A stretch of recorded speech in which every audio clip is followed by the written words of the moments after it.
Welcome to big cinema. Bollywood మొత్తం ఈ బాబు చుట్టే చక్కర్లు కొడుతుందా? ప్రాజెక్ట్ ఏదైనా ఈ హీరో ఉండాల్సిందేనా? ఇన్నేళ్లుగా ఏలిన ఖాన్ త్రయం ఇక సర్దుకోవాల్సిందేనా? అసలు ఈ రాకింగ్ స్టార్ పై మేకర్స్ అంతగా మనసెందుకు పారేసుకుంటున్నారు? Let's watch.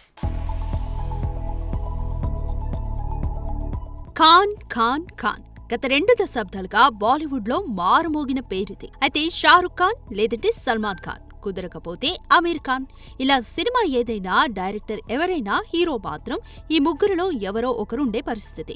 ఈ క్రమంలో వచ్చిన DDL, దిల్వాలే దుల్హనియా లే జాయేంగే, కుచ్ కుచ్ హోతా హై, లగాన్ వంటి కల్ట్ క్లాసిక్ ఫిల్మ్స్ ఆడియన్స్ ని ఎంటర్టైన్ చేశాయి కూడా. అయితే ఆ తర్వాత అక్షయ్, అజయ్, షాహిద్, జాన్ అబ్రహం, హృతిక్, రణ్వీర్ సింగ్ వంటి స్టార్ హీరోలు అడపాదడపా సక్సెస్ లు చూసినా ఖాన్ త్రయాన్ని క్రాస్ చేయలేకపోయారు. అయితే కపూర్ వారసుడిగా రిషి కపూర్ కొడుకుగా ఎంట్రీ ఇచ్చిన రణ్బీర్ కపూర్ స్పీడ్ చూస్తుంటే ఖాన్ త్రయాన్ని బీట్ చేస్తున్నట్లే కనిపిస్తుంది. సంజయ్ లీలా భన్సాలి తెరకెక్కించిన సావర్యా చిత్రంతో సిల్వర్ స్క్రీన్ పైకి ఎంట్రీ ఇచ్చిన రణ్బీర్ కపూర్ మొదట్లో అజబ్ ప్రేమ్ కి గజబ్ కహానీ, రాజ్నీతి వంటి సినిమాలతో పర్వాలేదనిపించాడు. అయితే ఆ తర్వాత వచ్చిన రాక్ స్టార్, బర్ఫీ, ఏ జవానీ హై దివానీ, సంజు, బ్రహ్మాస్త్ర సినిమాలతో ఒక్కసారిగా టాక్ ఆఫ్ ది బాలీవుడ్ అయిపోయాడు. ముఖ్యంగా బర్ఫీ, సంజు, యానిమల్ సినిమాల్లో ఈ రాకింగ్ స్టార్ నటనకి ఫిదా అయిపోయారు మూవీ లవర్స్. ఇవన్నీ ఒకెత్తైతే ప్రస్తుతం రణ్వీర్ చేస్తున్న సినిమాలన్నీ మరో ఎత్తు.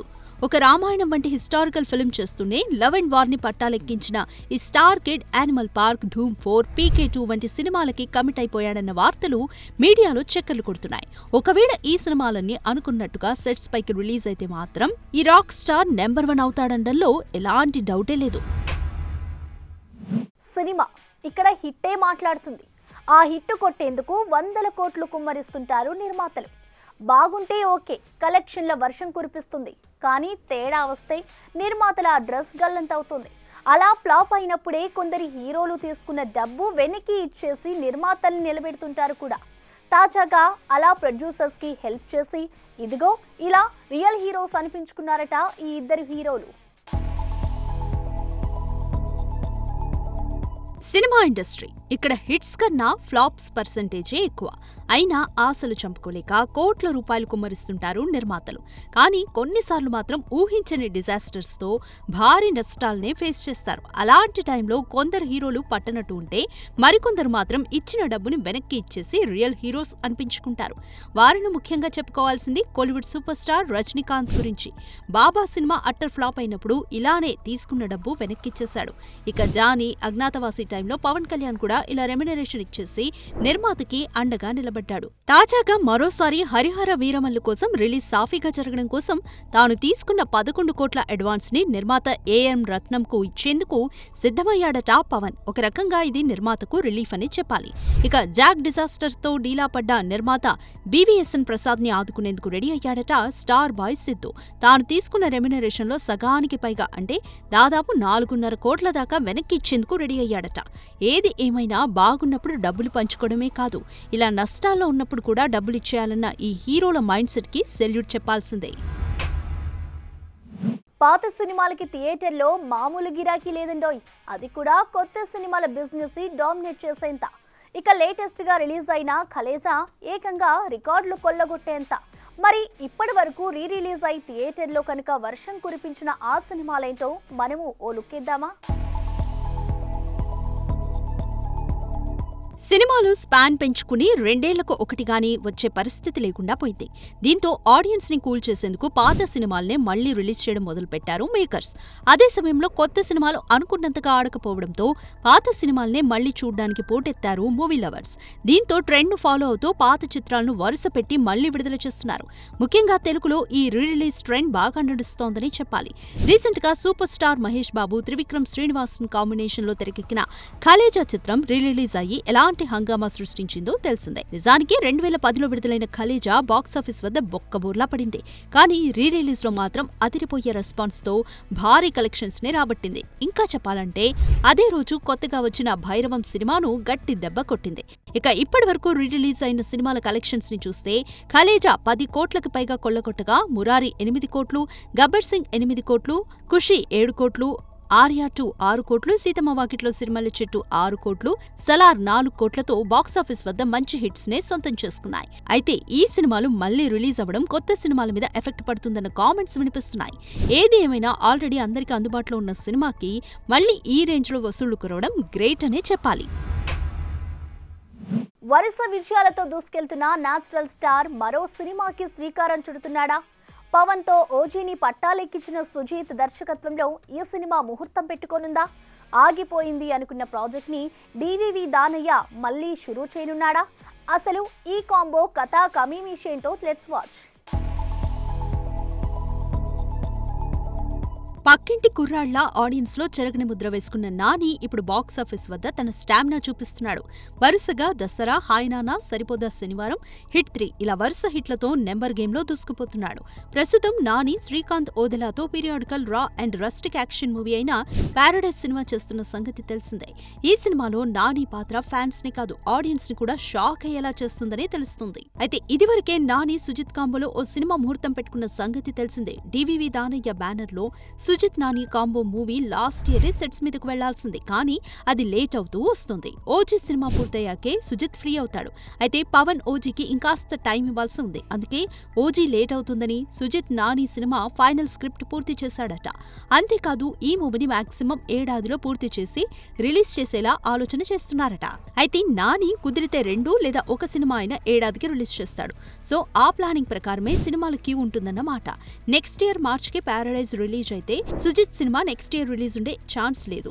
సో ఆ సినిమా 2027లోనే వస్తుంది. అయితే నాని పారడైజ్ రిలీజ్ ముందే సుజిత్ సినిమా సెట్స్ మీదకు తీసుకెళ్తే మాత్రం ముందే రిలీజ్ అయ్యే ఛాన్స్ ఉంటుంది. చూడాలి మరి నాని తన సినిమాల ప్లానింగ్ ఎలా చేస్తాడు.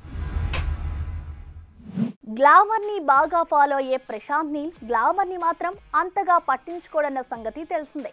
అయితే అదంతా అప్పుడు అంటూ లేటెస్ట్ ఫిలిం డ్రాగన్ లో ఓ క్రేజీ ఐటమ్ సాంగ్ ప్లాన్ చేస్తున్నాడట. మరి ఇంతకీ ఆ ఛాన్స్ కొట్టేసిన ఆ ముద్దుగుమ్మ ఎవరో, తారక్ తో స్టెప్పులేసే ఆ అమ్మడెవరో మనము తెలుసుకుందామా?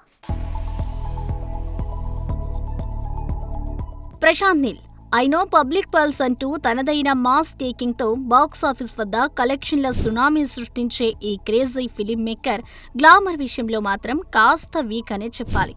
ఇప్పటిదాకా చేసిన కేజీఎఫ్, సలార్ వంటి సినిమాలన్నీ దీన్ని ప్రూవ్ చేస్తున్నాయి కూడా.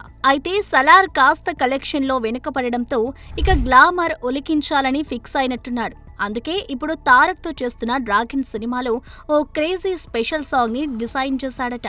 ఇక ఈ సాంగ్ లో ఇప్పటికే రష్మిక కనిపించే ఛాన్స్ ఉందని వార్తలు రాక, అయితే ఇప్పుడు ఈ సాంగ్ లో యూత్ లో మంచి క్రేజ్ ఉన్న బ్యూటీ కేతికా శర్మను తీసుకునేందుకు చిత్ర యూనిట్ ప్లాన్ చేస్తున్నట్లు తెలుస్తోంది.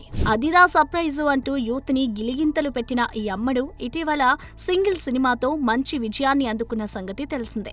ఒకవేళ నిజంగానే తారక్ తో జతకట్టే ఛాన్స్ వస్తే మాత్రం అది పెద్ద సర్ప్రైజ్ అని చెప్పాలి. ఇక సినిమా టేకింగ్ లో కొలతలు వేసినట్టు గ్లామర్ ని ఫాలో అయ్యే ప్రశాంత్ ఈ గ్లామర్ ని ఒలికిస్తాడో చూడాలి. తమిళలో ఎంకరేజ్మెంట్లు, కన్నడ కాంట్రవర్సీలు, తెలుగు ప్రేక్షకుల ఎదురుచూపులు ఏదైతేనే ఎట్టకేలకి థియేటర్లోకి వచ్చేసింది. తగ్ లైఫ్ చూపిస్తానంటూ ఆడియన్స్ ముందుకొచ్చేశాడు కమల్. మరి ఇంతగా హైలైట్ అయిన ఈ సినిమా ఆడియన్స్ ని అలరించిందా?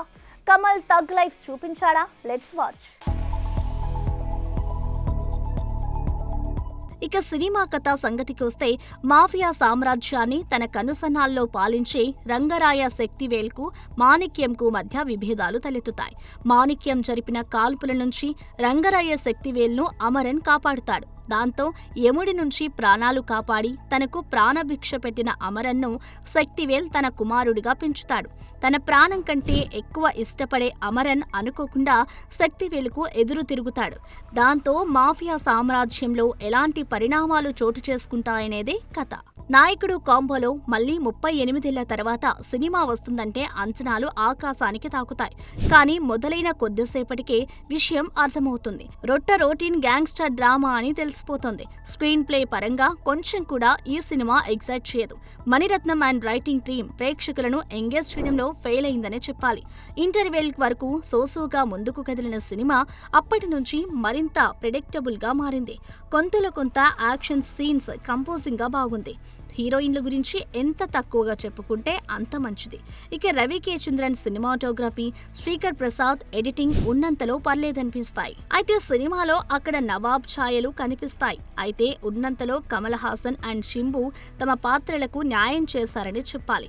వాళ్ళిద్దరి నటనతో పాటు ఏఆర్ రెహమాన్ సంగీతం మెప్పిస్తోంది. మణిరత్నం డిసప్పాయింట్ చేసినా కమల్, శింబు, రెహమాన్ నిలబెట్టే ప్రయత్నం చేశారనే చెప్పాలి. కానీ నాయకుడు కాంబో కథ అని వెళ్తే మాత్రం బొక్కబోర్ల పడ్డం పక్కా. ఇప్పుడంటే కుర్ర హీరోలు 100 కోట్లు కాస్త ఈజీగానే కొల్లగొడుతున్నారు. కానీ ఒకప్పుడు నిజమైన కలెక్షన్ కింగ్ అంటే టక్కున గుర్తుకొచ్చే పేరు మంచు మోహన్ బాబే. అసెంబ్లీ రౌడీ అంటూ ఈ వర్సటైల్ యాక్టర్ స్క్రీన్ మీద చేసిన సందడి అంతా ఇంతా కాదు. ఇప్పుడు చేస్తే గీస్తే ఆ సినిమాని రీమేక్ చేస్తారంటూ ఇలా ఓపెన్ అయిపోయాడు ఈ మంచు వారి పెద్దోడు. సినిమాలు చేస్తున్నాడన్న మాటే గాని సాలిడ్ సక్సెస్డ్ అని మోహన్ బాబుకి స్టార్డమ్ తీసుకొచ్చిన సినిమా అసెంబ్లీ రౌడీ. అప్పటికి అల్లుడు గారు అనే హిట్ ఫిలిం చేసినా అది రాఘవేంద్రరావు ఖాతాలోకి వెళ్లిన పరిస్థితి. సరిగ్గా అలాంటి సమయంలోనే బి గోపాల్ దర్శకత్వంలో వచ్చిన సినిమా అసెంబ్లీ రౌడీ. 1991 జూన్ 4న విడుదలైన ఈ సినిమా ఒక్కసారిగా ఇండస్ట్రీని షేక్ చేసింది.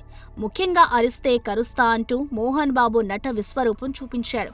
ఈ సినిమానే మోహన్ బాబుకి కలెక్షన్ కింగ్ అనే పేరు తెచ్చిపెట్టింది కూడా. అలా మోహన్ బాబు కెరీర్లోనే టాప్ ప్లేస్లో ఉండే ఈ సినిమాని మళ్లీ రీమేక్ చేయాలని ఆశపడుతున్నాడు విష్ణు. విషయంలోకి వెళ్తే విష్ణు నటించిన భారీ చిత్రం కన్నప్ప జూన్ 27న వస్తున్న సంగతి తెలిసిందే. పాన్ ఇండియా రిలీజ్లో భాగంగా దేశవ్యాప్త ప్రమోషన్ టూర్లో ఉన్న విష్ణు ఇటీవల మీడియాతో మాట్లాడుతూ ఒకవేళ కలెక్షన్ కింగ్ రీమేక్ చేయాల్సి వస్తే మోహన్ బాబు నటించిన కల్ట్ క్లాసిక్ అసెంబ్లీ రౌడీని ఎంచుకుంటానని చెప్పుకొచ్చాడు విష్ణు. ఒకవేళ ఈ సినిమా సెట్స్ మీదకి వెళ్లే అవకాశం ఉంటే మాత్రం దసరా చిత్రానికి దర్శకత్వం వహించిన శ్రీకాంత్ ఓదెలా ఈ రీమేక్ కు దర్శకత్వం వహించాలని కోరుకుంటున్నారని మనసులో మాటని బయటపెట్టాడు. ఇక పొలిటికల్ బ్యాక్ డ్రాప్ లో వచ్చిన ఈ సినిమాలోని మోహన్ బాబు పవర్ ప్యాక్డ్ డైలాగులకి సెపరేట్ ఫ్యాన్ బేస్ ఉందన్న సంగతి తెలిసిందే. అయితే అలాంటి కల్ట్ క్లాసిక్ ని మళ్లీ రీక్రియేట్ చేయడం సాధ్యమేనా అంటే ఆలోచించాల్సిందే. చూడాలి మరి అసెంబ్లీ రౌడీపై మోజుపడ్డ విష్ణు ఆశలు నెరవేరుతాయో లేదో. సో వ్యూస్ చూసారు కదా, ఇది ఇవాల్టి మూవీ అప్డేట్.